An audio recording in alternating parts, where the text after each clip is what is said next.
leadership international.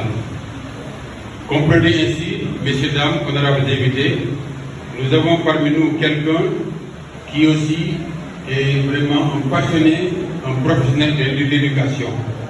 Il n'a de regard que pour l'éducation. Je vous nomme Alioune Niang Mbaye, qui aujourd'hui, entre autres, a produit beaucoup d'ouvrages.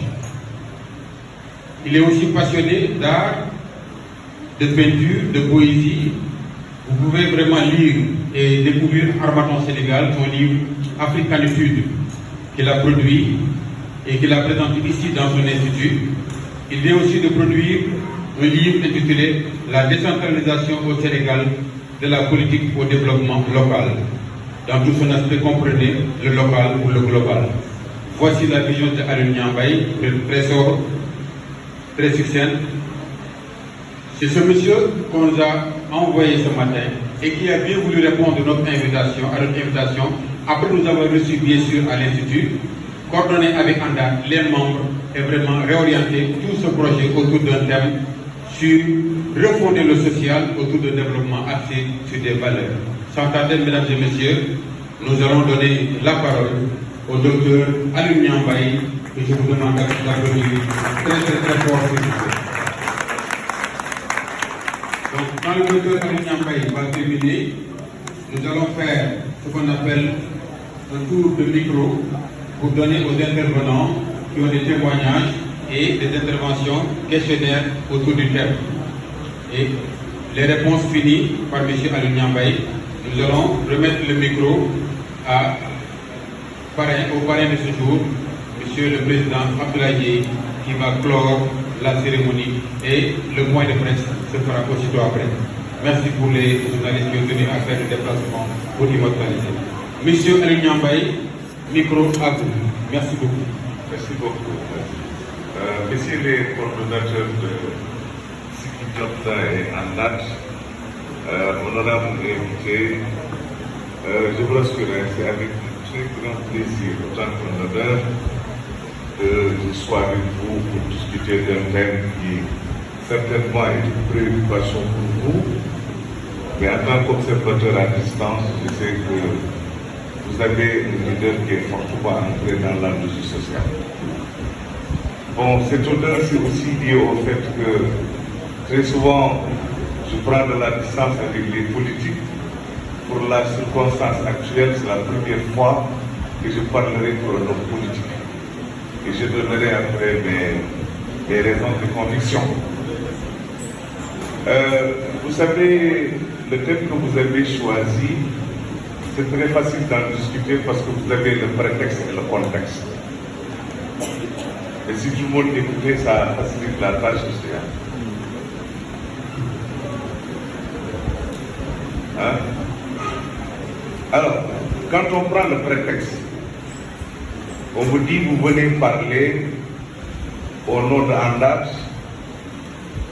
qui est un acronyme Wolof, mais qui veut dire beaucoup de choses.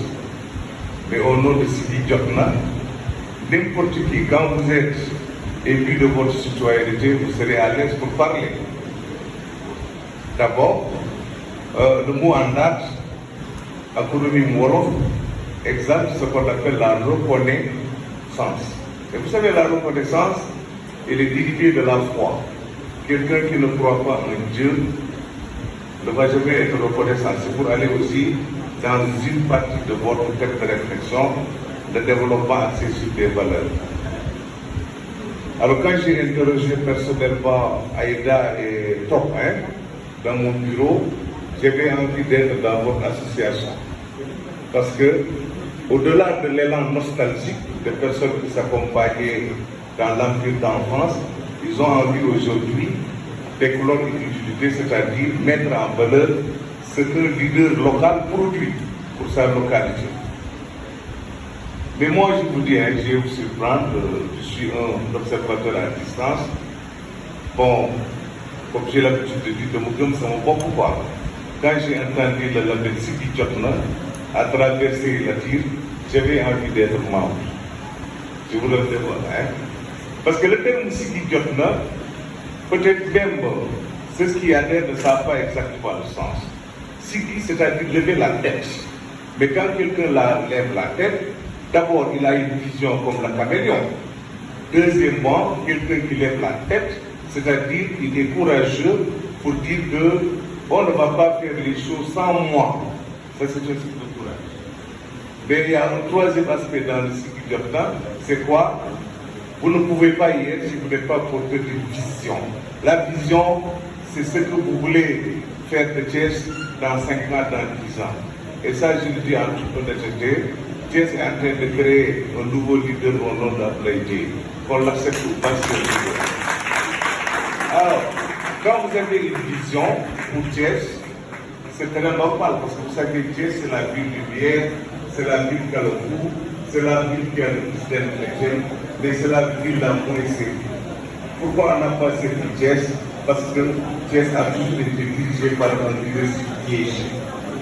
Et il faut aujourd'hui qu'on ait un nouveau leadership qui est capable de sentir l'essentiel. Alors enfin, quand on dit si idiote là, c'est-à-dire que chaque individu doit apprendre à s'aimer, à s'estimer pour pouvoir aimer les autres et estimer les autres. Et aujourd'hui, nous sommes dans un pays qui est malade. Beaucoup de personnes ne croient plus en eux. C'est pourquoi des vagues de jeunes pensent qu'il faut préférer Barça à Barcelone, prendre des pirogues et aller remplir les mers méditerranéennes. Si ça, nous observons ça sans être sensibles, en tout cas, l'avenir du Sénégal est sombre. Et si l'avenir du Sénégal est sombre, ça veut dire que l'avenir de Thiès est sombre.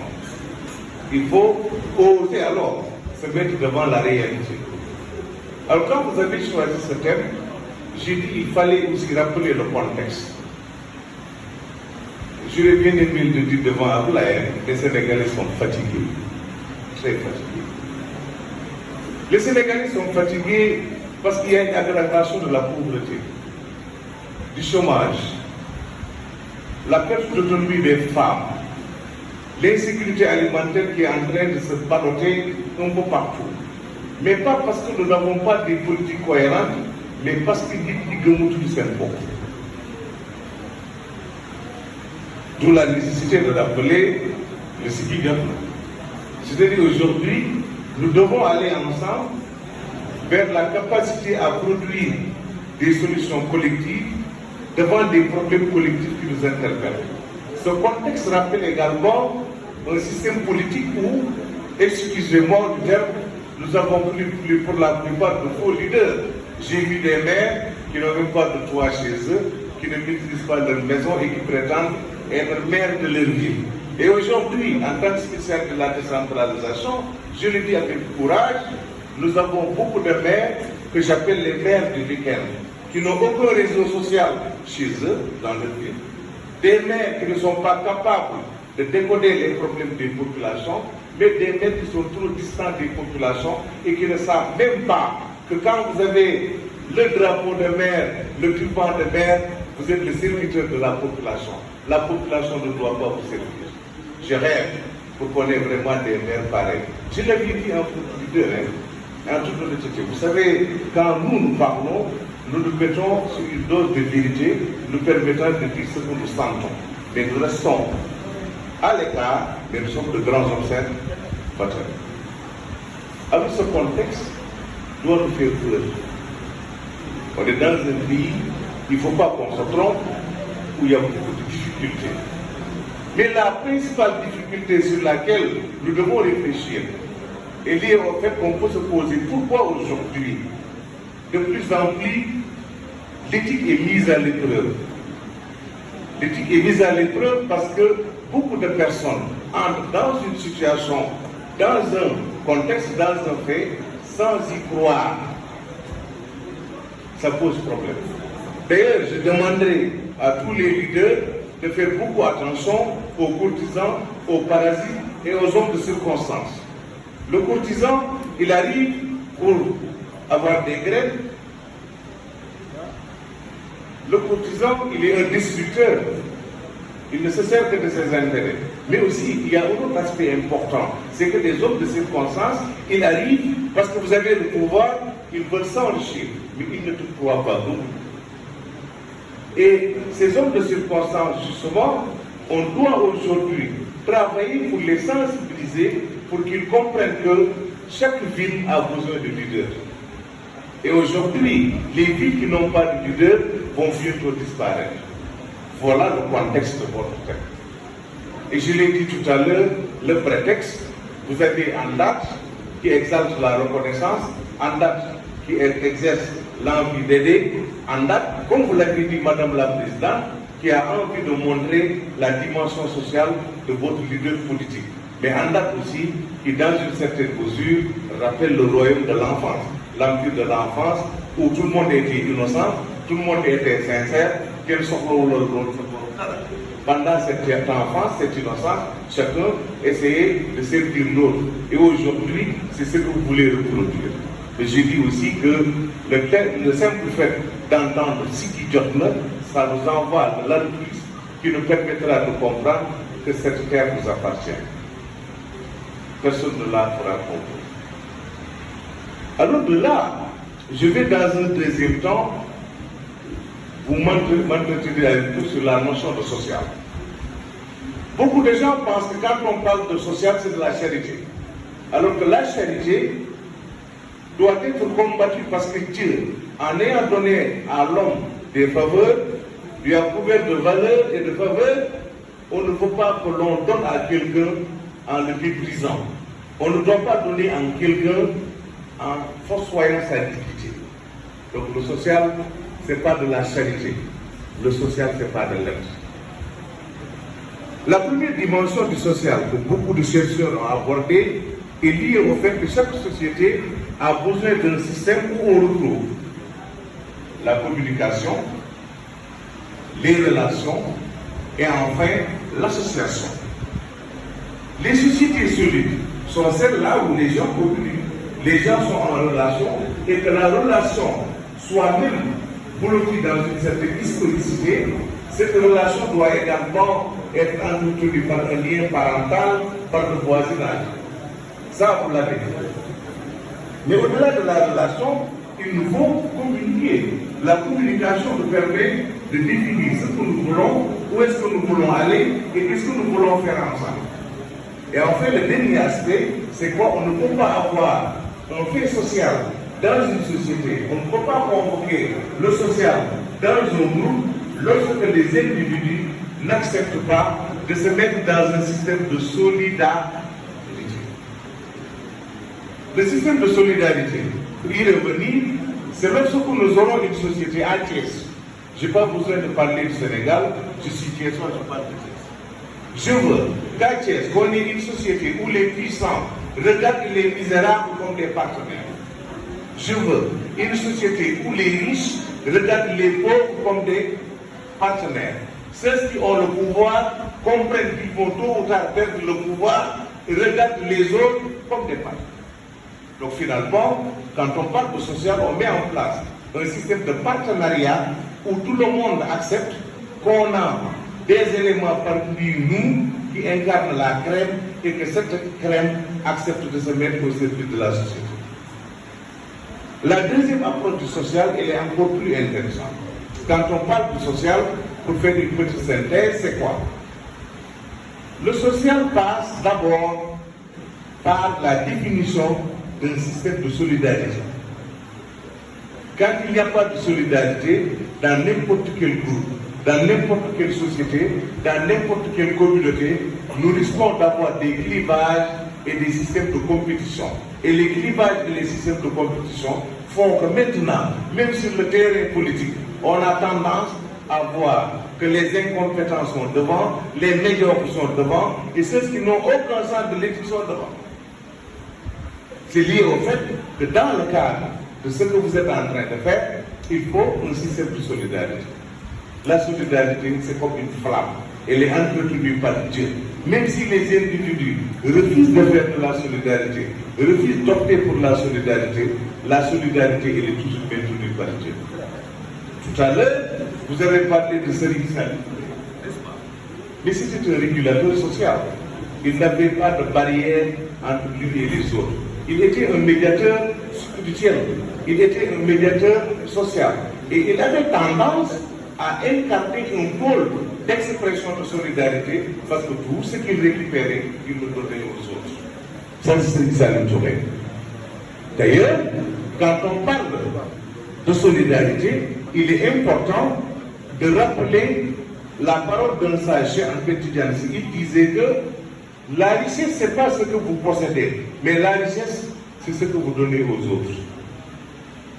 La richesse, ce n'est pas ce que vous avez gardé, c'est pas ce que vous avez possédé, mais c'est ce que vous donnez aux autres. Et donc, cette forme de richesse qui va entretenir la solidarité dans votre système de partage et d'expression de générosité vous permettra de faire de Andat la première association à caractère social du Sénégal. Je ne dis pas de Thiès, mais du Sénégal. Mais il faut un contenu.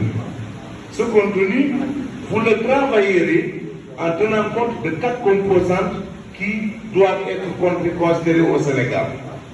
La première composante, c'est les jeunes. Nous sommes aujourd'hui au Sénégal avec une population où les 70% sont des jeunes qui n'ont pas 35 ans. Cette jeunesse ne doit pas être pour nous une bombe. On doit aider cette jeunesse, on doit former cette jeunesse, on doit éduquer cette jeunesse, on doit accompagner cette jeunesse, on doit faire de sorte que cette jeunesse soit l'énergie du Sénégal, l'énergie de Thiès, qui entraînera le mouvement de développement, le mouvement de croissance. C'est cette jeunesse qui est notre avenir. Et malheureusement, cette jeunesse est avide de challenge et de réalisation. C'est une jeunesse qui a peur. C'est une jeunesse qui ne connaît pas son histoire. C'est une jeunesse qui n'a pas du tout envie de comprendre que l'avenir du monde est au Sénégal, je ne dis pas en Afrique. Quand un jour, vous verrez les Américains devant l'ambassade du Sénégal à New York faire la queue pour acheter le visa d'entrée au Sénégal, vous savez que tout est au Sénégal, ne partez pas jeune. L'autre aspect qui est important en tant que composant, c'est les femmes. Si vous voulez connaître la réalité du Sénégal, nous avons 51% de femmes contre 42% d'hommes. Nous aurons tort de laisser en rade les femmes. On ne doit pas aujourd'hui continuer à utiliser les femmes comme des cadres capables d'organiser nos rencontres, de mettre de la nourriture, d'embellir, de mettre de l'alimentation. Il nous faut au contraire travailler pour que ces femmes soient de véritables leaders. Et enfin, pour parler de notre situation exacte, nous devons travailler sur quelque chose qui nous fait peur. Le chômage, le manque d'initiative des jeunes ne va jamais favoriser l'éclosion d'une société équilibrée, d'une société équitable, d'une société capable de générer de la valeur. Alors de là, vous verrez que le social, dans sa première dimension, parle de solidarité, mais sa deuxième dimension, c'est la possibilité de mettre en place des associations. C'est-à-dire qu'on se regarde à chaque fois pour voir qu'est-ce qui nous différencie, qu'est-ce qui nous oppose. On est tout le temps en guerre, on est tout le temps dans des rapports conflictuels. Prenons aujourd'hui l'habitude de voir qu'est-ce qui nous donne la possibilité de nous rassembler autour de l'essentiel. Je vous l'ai dit à mon bureau, quand vous vous rassemblez pour l'essentiel, c'est de faire de sorte que Thiès soit la deuxième ville du Sénégal. Même si on ne l'accepte pas, Thiès est la deuxième ville du Sénégal. Et le triangle dynamique sur lequel on doit reposer le développement du Sénégal, c'est le triangle Bourg-Dakar-Thiès. Il n'y a pas un autre triangle au Sénégal. Je l'ai développé dans un épisode. Ce triangle dynamique, au lieu de le rétrécir, il faut l'élargir. Ce triangle, on l'a circonscrit entre Diamniadio, Dakar et Mbour, mais si on l'élargissait jusqu'à Kébémer, on allait avoir Mbour, Kébémer, Dakar. Et Thiès, c'est le noyau du triangle de l'avenir du Sénégal. Alors, le dernier aspect, c'est les politiques sociales. Quand on parle des politiques sociales, c'est vrai, c'est les politiques définies par l'État. L'État a fait beaucoup d'efforts, ça il faut le reconnaître. Avec les bourses de sécurité familiale, avec la couverture médicale universelle, la carte d'égalité de chance. Mais je vous dis, en tant qu'expert, de 1960 à nos jours, le Sénégal n'a jamais eu une carte sociale aussi riche et dense. Aussi riche et dense. Regardez aujourd'hui les budgets de bord. Je viens de Tambacounda. Les budgets de bord sont payés aujourd'hui à 25 000 francs. C'est une forme de politique sociale. L'État a fait des efforts. La politique sociale au Sénégal est aujourd'hui en deçà de ce que nous pensons parce que les associations ne s'impliquent pas. Les hommes politiques ne s'impliquent pas. Les associations doivent s'impliquer pour faire du social, mais en faisant du social, ils définissent un processus, une démarche, une méthode pour ne pas mettre en place un système de dons et de charité.